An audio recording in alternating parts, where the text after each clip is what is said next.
Hello, this is Roger Bisbee from Skill Builder, back with another Ask Skill Builder. This is number 5 in our series, so it's going really well. We're getting loads and loads of questions in, so thank you for that. And we're going to try and do as many as we can, but obviously we don't want to make these things so long, so we try and do about 4 or 5 questions in each go. Now, I would just say that if you do send in a question to us, we will get back to you with the reply before we actually go live on air with it, so that at least you're not hanging around waiting for the answer.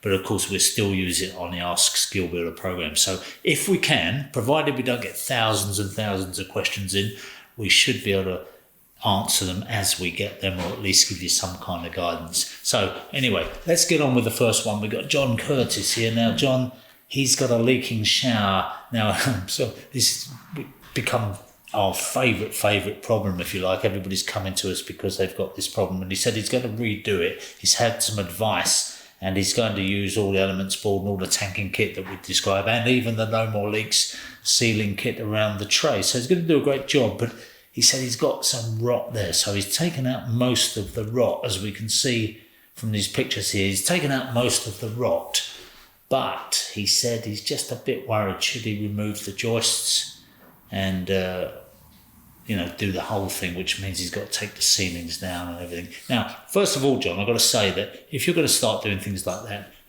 don't forget your insurance company, because this would be an insurance job, and the insurance assessor will come round and have a look at it. And if they decide that the structure has been impaired to any extent, then they will pay for that joist to be replaced and so on. But I'm looking at it, and it's very difficult to actually see, even from the photographs, exactly what kind of rot you've got here. It looks to me like wet rot.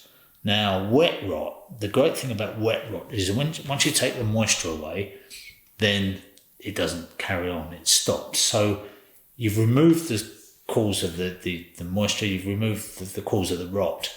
And if you can treat that with, you say 5-star Cuprinol, but Everbuild, they make it, lots of people make these treatments that cure dry rot, wet rot and everything else. So long as there are no sort of cobwebby tentacles going off elsewhere, that would be dry rot, or fruiting bodies or anything like that.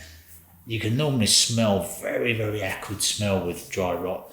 But if it's all kind of dried out and it looks as if it has here, it doesn't look as if those joists have been weakened too much, then I would be tempted to slap a good coating of some kind of dry rot and wet rot fluid on it. That's a woodworm killer as well. Do a good job. Once you've done it, I think you can carry on and go back with it. But if you've got any doubt, get the insurance company and get their surveyor in to have a look at it and decide on the best course of action before you go too far with this job. But from my looking at these photographs that you sent here, I don't think you've got too much to worry about.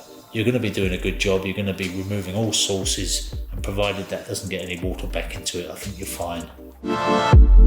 So the next question comes from Ian, and he's only put half his surname here, and I guess he wants to remain a little bit anonymous, which is fine by us, Ian. So we're just going to call you Ian, and we're not even going to say where you're from, because we don't know that either. But what we do know is that you've got a little brick outhouse here. A lot of people probably recognise that brick outhouse and know exactly where he's from. But anyway, he wants to convert it into some kind of a habitable space. Now, a lot of people want to do this for a garden, office, somewhere to work, and there are all kinds of reasons why people would want to do this. And it kind of helps to know what you're going to use it for, really, as to what comfort levels you want. But what he's really concerned with is insulation, because obviously he doesn't want to spend a fortune heating it, and it's only a single brick wall. So that means when we say single brick, it's just no cavity wall, it's not even 2 bricks together. So it's going to be cold, it's going to be a cold space. So what you'd be looking for is some kind of internal lining. Now, probably the easiest thing to do in this case is to use a breather membrane. Now, it's a bit strange, really, because what I would do is I would probably put the breather membrane up against the wall. Now, this is the sort of thing you get for roofing, which is you put on roofing. And then I would put the battens on the wall, the wooden battens, and then I would put the insulation on there, and then plasterboard on that. Now, The other way of doing it, probably when I'm thinking about it, might be an even better way. You can buy insulated plasterboard, which has got kind of a polystyrene back, and then you can dot and dab that plasterboard onto the wall. My only concern about that is we just don't know how dry that is as a structure, and that's why I was talking about putting a membrane up. But what you've got to try and think about is moisture. You've got to think about moisture coming in from the outside and soaking the insulation, or you've got to think of moisture going the other way, which is trying to get from the inside when you heat the room up to the outside. Now, at any point, it will always condense on the cold side of the insulation, what they call the dew point. So the dew point's going to be on that side of the insulation. So the reason I suggested some kind of membrane is because the moisture would then migrate through the membrane. It would be a breathable membrane, and it would get out into the bricks and it would dry out. What you then need to do is, before you put the plasterboard on, you need to put a sheet of polythene over the battens before you screw the plasterboard to them. That means that the moisture will not get from the inside out. So it'll keep that batten and it'll keep that insulation dry. It's rather like a roof structure. It's the same as doing a loft conversion. You would have, going from the inside, you'd have plasterboard, damp-proof membrane, insulation, air gap, and then the cladding, which would, in the case of loft conversion, would be a roof, but in your case is a brick wall. So it's that kind of thing. If you have a look around, you'll find that there are a few illustrations on the web that you can see to help you with this particular thing. But that's the kind of approach I would use. So you've got a choice of either insulated plasterboard, or which you can dot and dab, stick to the wall, or just putting some battens up and putting some Celotex or something like that. Now, if you really want to do a good job, you would put some Celotex over the battens as well, so that you're not getting cold bridging through the battens, and then you would stick the plasterboard on, screw that straight through that insulation to double it up. But of course, the problem you got here is, looking at these photographs, it's not a huge room, so you're going to be losing space on the inside as you do that. So if you think about it, if you're thinking about 50 mil of insulation and then another 25 mil, then you've lost 75 millimeters on the room all the way around. So it's always a trade-off with these things, and actually it's such a small room that it will heat up really quickly. So if you put a fan heater or something like that in there, within 10 minutes it's going to be warmed up. So it's not going to cost a fortune. It depends how long you're going to spend in there, really. I mean, if you're working 8 hours a day in there, then you probably want more insulation and sacrifice a bit of space, but it's always that trade-off. But anyway, that's my initial thought on it. Send us some pictures if you get on with this job. Send us some pictures, we'll be interested to see them. Okay, so the next question we got is from Biker Chris. And Biker Chris, funnily, these questions tend to run in batches, if you like, because this is another person who wants to build an office in the garden, and he wants to do it fairly cheaply, but he wants it to be warm. And what he's looking at is putting insulation in there and marine ply and so on. So everything I said about, in the other question, about insulating that garage and about avoiding the dew point and the ventilation, is the same here. And the only thing I'd say is that he sent me a little sketch of what he intends to do here, and it looks a little bit over elaborate. And what he's saying is that in order to save a bit of money, he's only going to clad the top half of it, which is seen from across the fence. Because there's a fence close by, he's thinking that down the side of the fence to the ground, he doesn't need to worry about cladding that bit, and he can use a bit of board of some sort and maybe render over the board. Now, I think, Chris, you're making life complicated for yourself, because the cladding is not that expensive.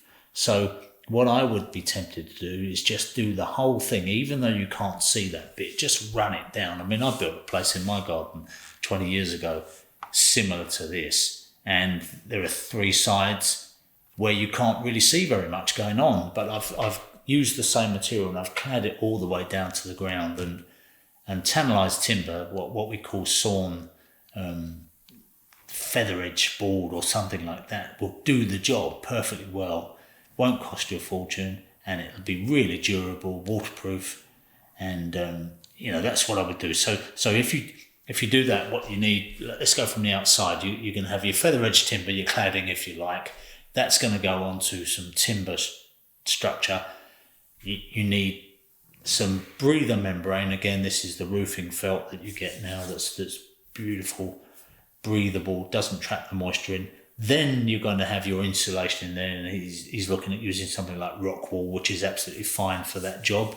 And then on the inside of it, he's going to have plasterboard lining and a little bit of an air gap, I think, as well. So that'd be absolutely fine, you know. So you get a pretty warm building for that. I mean, a lot of people live in places which have got far less insulation than that, so you should be absolutely fine. But as I say, don't waste your time trying to change the cladding to board and trying to waterproof that, because it'll probably end up costing you just as much to do it, and it'll never look that great. I know it's hidden by the fence, but at some time, you know, somebody might look at it, and if you ever sell the house, it's nice to have a nicely built structure there. So that would be my advice anyway.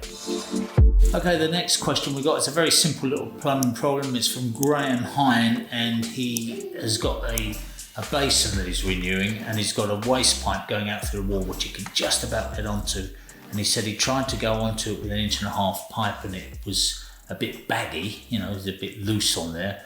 So then he went down to 1.25 inches, and that wouldn't fit either, and he's ended up with this McAlpine fitting, and he said, is it okay to use the McAlpine fitting? He's not going to use the straight one, he's going to get a McAlpine 1.25 inch elbow, 32mm elbow, and use that. And it is actually a 32mm pipe. Now the difference is, the reason he's had a little bit of an issue here is because there's a difference in the dimension. Even though they're both nominally 1.25 inch for basin waste, there's a difference in the dimensions between a push fit system and a solvent weld system. And the reason there's a difference is because they don't want you to try and use push fit on pipes which aren't made for it, and they don't want you to use solvent weld on polypropylene pipes because it won't stick to polypropylene. So they separate the two systems out by using different dimensions so that you can't mix it up. So what he's got here is a push fit in this particular case. So all he's got to do is use that 32mm McAlpine, because that's a universal fitting, and it will fit both the push fit polypropylene pipe and the ABS, which is the solvent weld system. So it does the two, and McAlpine, I mean, they make great fittings, and quite honestly that won't leak once you tighten it up. The only thing about it is it's a bit bulky, a bit ugly, and as a professional plumber I would consider that a little bit, you know, it's not the sort of thing you'd do unless you had a good pedestal hiding it away. But if you can't get to replace the pipe through the wall, then that's what you've got to do with it. So yeah, simple thing, and he's done the right thing. He's got the right fitting there. McAlpine all day long. Lovely.